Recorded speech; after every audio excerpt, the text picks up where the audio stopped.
Russia has opened a new front between Belgorod and Sumy. Ukraine's forces are falling back slightly. They're trying to stabilize a defensive line. But is it working? The war is approaching its 4-year mark, and Russia's tactics have changed dramatically. Gone are the large armor formations. Now it's smaller units backed by swarms of FPV drones. Ukraine is scrambling to adapt. Ukrainian Defense Minister Rustem Umerov admits the shift. Russia is using smaller units with drone support, he said last week. These units probe for weak spots. When they find them, they concentrate resources and pierce through. The result? In June 2025 alone, Russia captured 500 square kilometers, the fastest advance in months. Ukraine's response is a complete overhaul of fortifications. The old system used extensive trench networks stretching 2 to 5 kilometers. Now they're building smaller strongpoints, just 60 to 70 meters of trenches per position, each equipped with mandatory anti-drone covers.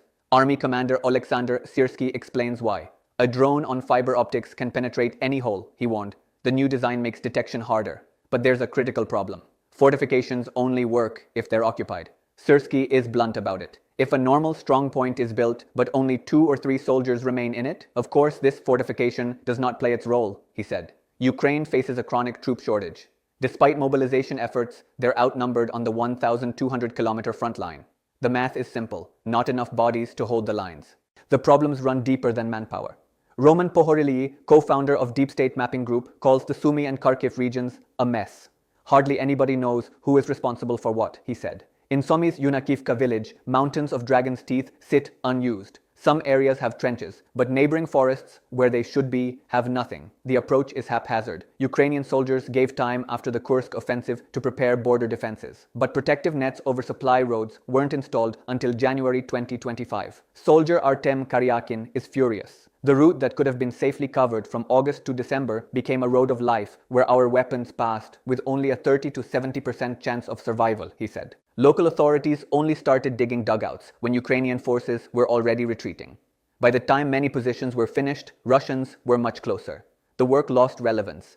The responsible officials lost a huge amount of time and ultimately failed their task. The roots go back decades. Before 2014, Ukraine systematically dismantled its engineering forces. By 2005, only 4 engineering regiments remained. Special military equipment was decommissioned and sold off.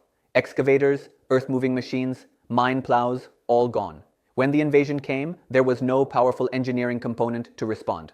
Now Russia is exploiting every gap. They've sent private construction companies to build ready-made concrete shelters. They use a single master plan. The Kremlin has money to fill any gap with rubles and coercion. Ukraine doesn't have that luxury.